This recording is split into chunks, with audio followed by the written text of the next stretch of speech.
Hello, and thank you for being here. Thank you for choosing Bias Thinks First. My name is the Reverend Amantha Barbee, and I am the senior pastor at Oakhurst Presbyterian Church in Decatur, Georgia.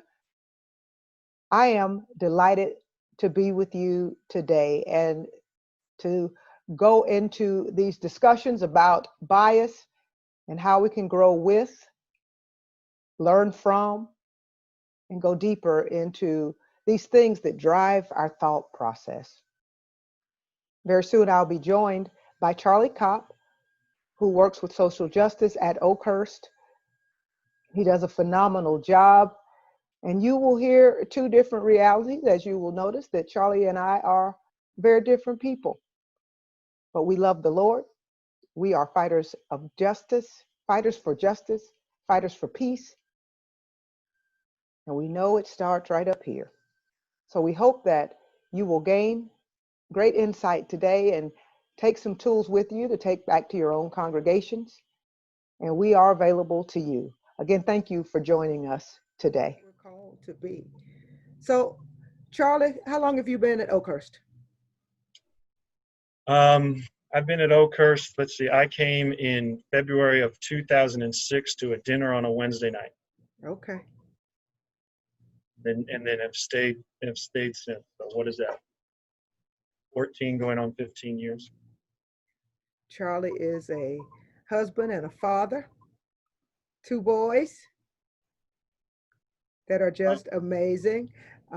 Charlie's oldest and I stood side by side and fought for justice as it relates to getting that first monument in the whole state of Georgia down.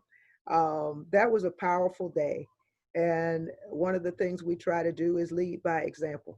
And I think just the visuals and the power of me standing there with Charlie's son that day is about walking the walk and not just talking the talk, but walking the walk as well.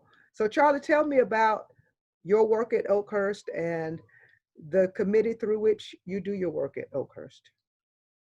Yeah, so I help coordinate the race, ethnicity, and diversity team at Oakhurst Presbyterian Church. We are a group that gets together and meets to explicitly and directly have conversations around the power of oppression. Race being such a big one here in the United States. And we try to put on different events to help not just the congregation, but the community. So that ranges from, when Stacey Abrams was beginning her push for the governorship here in Georgia, one of the first places she spoke at was Oakhurst Presbyterian. So we'll have speakers come in and speak. We'll also put on panels that will focus on different things from education to talking about elections and voter suppression and those kind of things. We'll also have times for congregational discussions where we'll have the whole congregation come and have a lunch, and we'll look at an article like The Myths of Racism, the 10 myths white people believe about racism. And we'll go through that as a congregation with each other and do that work of seeing those myths, how they apply to us, and how we can work to bond together more as a congregation together.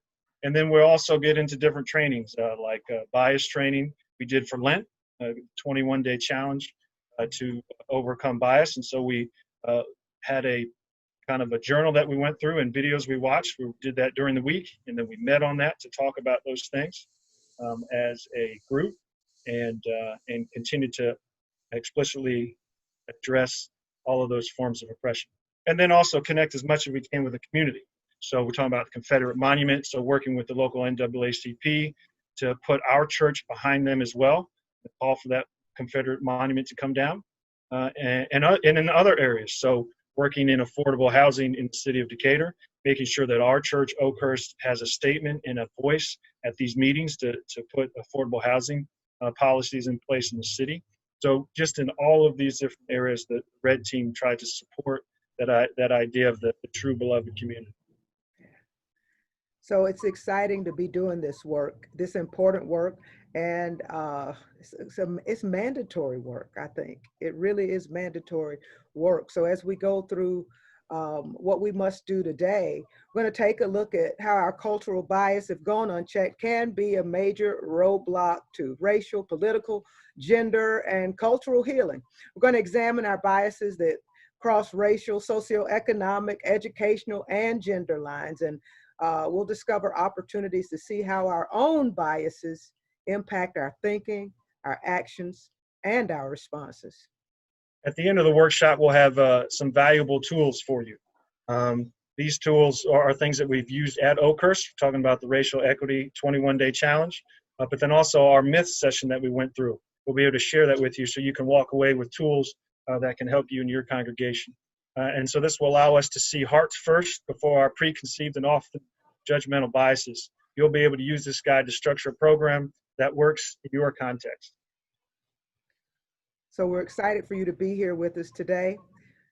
We are available even after the virtual workshop is over and after the conference is over. We are available because we're not just about fighting for justice at Oakhurst. We're about fighting for justice across the globe.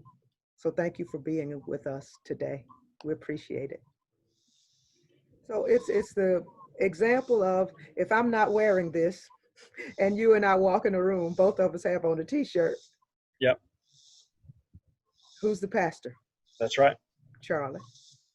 And like I always say, like I'll catch myself, like if you're driving down the street and there's a construction crew putting a new sidewalk in or something like that, and you drive by and there's a mixture of races there working, who do you unconsciously think is in charge, right? Right. And getting to those biases. And that's different between a prejudice, or it's different than racism. Right. It's what our first thoughts are, and they really guide us in so many ways. Right. So we come to all of these conclusions based on the first thing we saw. Yep. And then going back to like that idea of increasing our stories. So, obviously as an educator, you increase the stories that you have of all kids, but now when you see someone, maybe 10 years ago, you would have thought, oh, this certain bias, but now it's like, well, that student or that person might be similar to a student that I once knew, or whatever, so that your stories increase so much that, when you see someone, you don't think a certain thing, but you think of the story that connects to you, which is based in reality, like, oh, that person is a lawyer, or that person was a teacher, or that person, sent me a card when I was grieving, like, as opposed to it just being that bias. So you work with basketball players and you do some recruiting. Yeah. How has your personal bias work? And I know you've done a lot of it. Yeah. Changed how you go about that process? You change your work? Yeah, well, I think like you, and I've worked with other guys in our coaching staff too about how you approach this. But like if you, especially from a quote unquote high academic, expensive place that you have to pay, when you would go to a tournament, right? So you go to a tournament and there's 60 teams playing, would you go to a court and you're trying to just kind of randomly see players? Would you go to a court that has two black teams playing together? Would you go to a court where you've got a black and a white team? Because you might biasly look at, well, I assume that I probably would be able to find a recruit on a white team. And so fighting through that. And then for me, the thing that I've done is made sure that I'm open to all filters, so that like I give every single kid who comes across my desk like the appropriate attention and evaluation, whether you are at a prep school in New England or whether you're at a public school in Alabama, that like you're and going through that, and not when someone shows you a highlight video, like or you open it up, you don't think, oh, this player probably couldn't couldn't get into our school or couldn't pay for our school, whatever, as opposed to going in and evaluating them just like anyone else, and then seeing how that process goes. Because if they're good enough, then you go after it. You don't try to let your biases make the decision. And again, we're not talking about prejudice. It's just how we're programmed. And as we're looking for a new administrative assistant at the church, we look at resumes and we make decisions based on the first block of the resume. So in my checking my biases, what I did is remove that and numbered. I numbered all the resumes. Yeah. So all I know is the information in number 12. Yeah, right. The information in number 7. Yep. So at the end of the day, when I've narrowed these candidates down to 5 people I want to meet face to face, it's not until I need to find their contact information. Right. To get that information, because I understand I have biases. Yeah. So that's what we mean when we say we have to work. That's the work, right? Where you said, what, number 4, that have you done the work yourself? And are you working, right? So what was your biggest challenge in really working through the anti-bias training at Oakhurst? What was your biggest hurdle you personally had to jump? Kind of like while we were doing it, we were in it, or before and during? The before was just kind of setting it up. So like once I knew I had the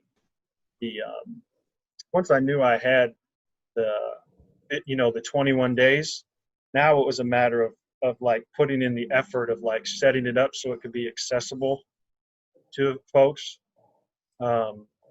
So one thing would be like, well, the first step would be we found something that would be quick and accessible and people could access, because it was like short videos that you could watch pretty easily. Mm-hmm. And then the next part was like building the curriculum for it. So when I sent the journal to everyone to have so they could, write their notes down, like creating that journal took a decent amount of time. And so there were some logistical things. Then the other part was we had, and this all happened, of course, when things really took off, COVID, but we had about 40 people who signed up for it. And then in terms of who came, we would range from like 18 to 25. Right. So you deal with like the fact that some people might be doing this on their own. Maybe some people wanted to do it but couldn't do it. At that time, COVID and everything's going crazy. Maybe some people, it was too much for them to go all the way in on that big of a challenge. Mm-hmm. And once we were inside of it, I think we were pretty fortunate. I think our groups that met were pretty representative. So I don't know if it was 50-50 in terms of like black-white, but it was pretty close. Mm-hmm. And so we were lucky to have both of those like sides of the equation in terms of sharing and feeling. But then inside of that is like the old like white folks got to step up and speak more on these topics and their process in it, and not just have it be black folks who are commenting and leading the discussions and sharing those things. And so I tried to make it, that's why I made the journal and did all that, so that people would have things where they've typed it down and they've had time to think about it. Right. So they would hopefully be more apt to share. Does that make sense? It does. And one of the things that we looked at as we worked through our process with the 21 days is not just black and white, but the biases we had against other people of different faiths as well. Yeah, different faiths, different races. But and it wasn't just black and white. You're right, but we had a whole week basically where we're learning about the impact of oppression from an Asian perspective, Latino, right, Muslim, um, white, From the Native way we American. dress, the way we speak, and all of the preconceived notions we walk in the room with Yep. And all of before a those, person even gets to speak. right. And just going, I guess, going back to that idea of the biases, because the biases is where, like you're saying, it cuts across everything from religion and gender and orientation, and obviously in America and in other places, race plays, such a huge part of that. Are you working, right? Yeah. And it's not a one and done. We're always checking ourselves because we are who we are. Yeah, and I think these types of exchanges and personal, I don't call them testimonies, but like the personal stories, I think are what can connect to people who would be listening to us, about those real day-to-day things that are going on, that can have such a big impact, right? Because now, I've taken this approach to doing this, and now, and I'm not saying like, uh, we're now going to have the most diverse team Emory basketball's ever had this coming year, but we're going to have the most diverse team Emory basketball has had this coming year. So there's going to be 10. Well, if we can play, right? Right, There's, right. there's going to be 10 white players, 7 black players, Oh, and okay. so, and I've talked with Coach Z. He's been there for 13 years, and um, he like he didn't think about it, but I'm always seeing everything, and he was like, yeah, right. And I think that that's good because, well, and this might lead into some of the stuff that we're talking about when we do this, is then once you've created that environment, you also have to support that environment Exactly. where, like, we don't have a black coach on staff. We should, or it should be a part of the process at If you least. need my help, let me know. Gotcha. Where you're at least connected to enough people out there that when you ask for an assistant coach, your pool is so big that it's going to include all kinds of people, and it not just be like just the people, because then that's just the other white people that as opposed to this greater pool that could help you out. But basically, it became something where once you put these processes in place, and I don't want to say the opportunity gap is closed, that's the way to say it, is closed, you kind of see these happen. Like the kid who's the rural kid from Alabama, Right. who's a young black man who's coming to Emory. One could have overlooked him very quickly and be like, oh, he probably can't pay for it. But no, we went down the story and we brought him in and that kind of stuff. And then to another point guard we have from Baltimore coming, kid that went to Oxford. And it's just about like advocating in meetings, right? Not because you're filling a quota, but because you can see this player as someone that can help, and maybe they hadn't looked at that before in that way because it's not some big prep school, Mm-hmm. or your friend or the friend that didn't tell you about that player, as opposed to like I knew we needed him because I watched him 10 times because I put the work in to do that. So it's like those kind of things. That's why I felt it was really important this summer that we did the myths of racism with our whole team. Mm-hmm. And I tell you, like, you could tell all of our young black men were a little hesitant about this process. They wanted to do it like everyone did, but it was like, ooh, I don't know about this. Yeah. And then we got into breakout groups, and then I shared some things. And then by the end, they all started to say things that were impactful. Like, my dad always tells me to wear an Emory shirt all the time, because if I'm around Druid Hills or I'm in Atlanta, at least all those people will know it. Well, at least that's an Emory student. Right. Or like he always says, make sure you put an Emory sticker on your car. So if you're somewhere, they might think you're black, but they think that you're at least an Emory student. And like how powerful that is, because I could see some of our white players, like if they're going out on a Friday night, Mm-hmm. saying to them like, yo man, why are you wearing an Emory basketball shirt? What are you doing that for? Protecting myself. Protecting myself. And so we got to that space and that place. So there's support there. So they know that. And then after, they all were texting me saying, hey, thanks so much for doing that. It opens the door to be okay to talk about that stuff. Absolutely. And I had my teammate Coco Archibong, who's a wealth manager now. He's Nigerian American, and so it was real good for them to see our relationship, because we were roommates and we stay in contact with each other. So that helped them build some of that space, and they were asking to talk to him. So that's good. We keep helping them know, hey, like the other night we had a meeting and we went through, okay, this is how you vote. These are all the things that you need to do to make sure you go vote, but that you continue to support that process. Yeah. And it's not only continual support, it helps us to be prepared for what's coming. Our world is becoming more diverse. Yeah. Not just our congregations, but our workspaces, our neighborhoods are becoming more diverse. So it empowers us not just for our immediate surrounding, but for what we're living into and what we're called to be as Christians. Yeah. God didn't create all of these subsections of people not to be in community. Right. We were created to be in community. Yeah.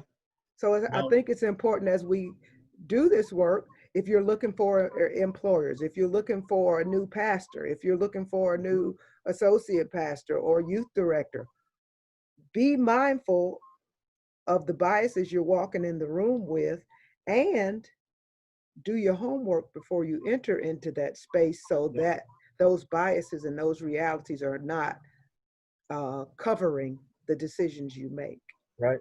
And then your biases manifest in what your processes look like and what your congregation looks like. I know it was always interesting to me, and it's always difficult for me to understand, even though I kind of do, the part where, like, we were Church of the Brethren, so cousins of the Mennonites and the Quakers, and it was like, you look your faith, everything you look in your faith in the Bible is through the lens of the Gospels. And so from that, like that, if you're trying to figure out the highest priority or whatever, like, you go to the Gospels, right, as opposed to like, well, this one Old Testament says this, so I guess that's okay, and you have the Gospels. Like, no, it's like through the filter. And so it always amazes me when it's so difficult for Christians to connect to fighting racism and going against all these things, because it was like, well, I thought I was supposed to take Jesus seriously, right? The whole, turn over the tables when things aren't right, and have all kinds of different people around you, and all of those kind of things. I thought I was supposed to take Jesus seriously, right? And it's always so that seed is what kind of pushes me to, or has been in me to kind of continue on that way. I hope that you have gleaned quite a bit from my discussion with Charlie and the work that we've done at Oakhurst, what we've done in our own lives, and the work we do outside the church. And you may have some questions reeling around in your head, and that's okay. This is about questioning, mainly ourselves. What is it that we see? What is it that we think? What is it that we do that we really have not put a lot of thought into? And I think during these times of racial unrest, we really have to take a hard look in the mirror to see how we have contributed to it. It's not necessarily race all the time. What do you think when you see a woman walking down the street wearing hijab? What do you think when you see a young man with braids? What do you think when you see a white guy with a golf shirt on and blue eyes? What judgments do we automatically make? Those judgments we make a difference in how we treat the person with whom we're speaking. So you have a worksheet with you. And I'd like for you during this time before we get together is really think about what is bias to you and how does it show up in your life? How does it manifest at work? How does it manifest in your home, in your community, even at church? Now, I will own the fact that we have some built-in communication partners at Oakhurst because we are so diverse. What if you're not as diverse as Oakhurst? Partner with a church that looks very different than yours and be willing to go into these discussions of what we see, often not based on reality at all. That's also a good way to learn your neighbors and to know your neighbors. But think deeply about what bias is to you versus what prejudice is to you. Prejudged. And we make judgments on things that may have happened in the past, that may have happened to someone else. But that's different than bias. What is racism?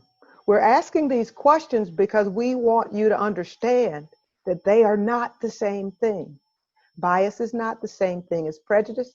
Prejudice is not the same thing as racism. Racism is about power and the power structure. If you have no power presently or historically, it's impossible for you to be racist. Think about that. Think about the differences in the definitions because we are talking about bias.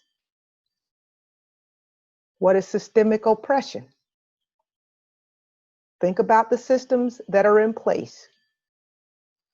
Think about those things that people of color have to experience just because we're people of color.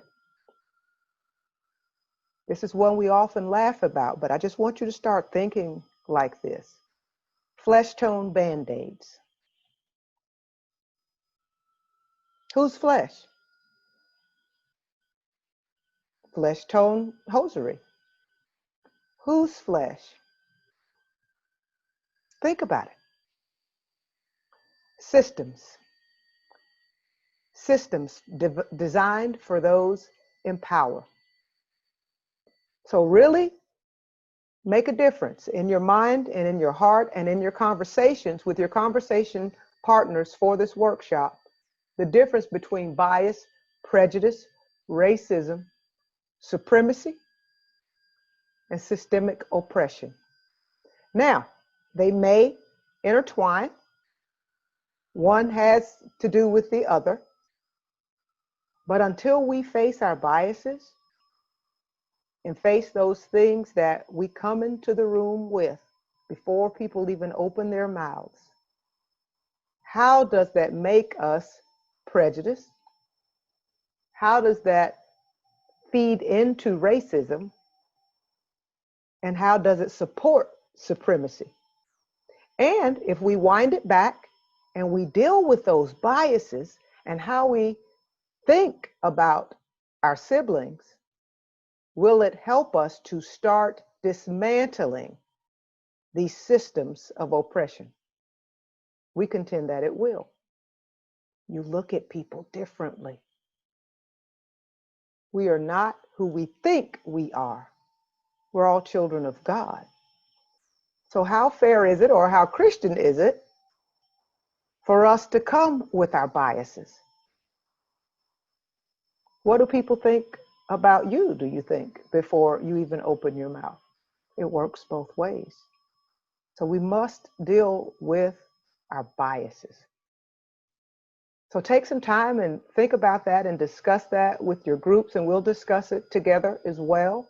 But get a jump on that discussion because that's a hard discussion to have. And then speaking about hard discussions to have, you will hear some things and learn some things during these discussions that are difficult to hear. We cannot grow if we are not honest with one another. So let the difficult discussions happen in love, not out of hatred, or malice, but let them happen out of love. If we're honest with one another, we can grow. Just as you heard the example I gave during the conversation with Charlie, I know the biases that I have. Some of them, I still have work to do. It's not a one and done. But we recreate how we are in the world when we understand our biases. So as we go into how we're going to lead these discussions in our places of worship, what are those things that we think about? How do you choose leaders? They need to be approachable. They quite honestly need to be doing the work already. And if you don't have anybody already doing the work, a consultant is okay too. Charlie said, and I said, we will help you because we're about a better world. Leaders need to be doing the work themselves. They need to stay a step ahead, and they need to be honest with those with whom they'll work about how hard the work is. This is not easy. Feelings get hurt. Our feathers get ruffled. It's not easy work. How do you get buy-in from your members? It's preaching, it's teaching in Sunday school and other Christian ed opportunities why this work is important. We think about Jesus' work with the lepers. What if Jesus had gone to the leper colony with his biases? We would have a very different outcome. But we also see the example where Jesus had an altercation with the woman because she wanted food for her children.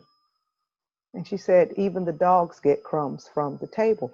Jesus was operating out of his biases, and he had to check himself. He had to do the work. And we are called to do the work of Jesus Christ. Jesus Christ set the example for us. So we teach this. We teach this in our Christian education opportunities to prepare our congregation for it.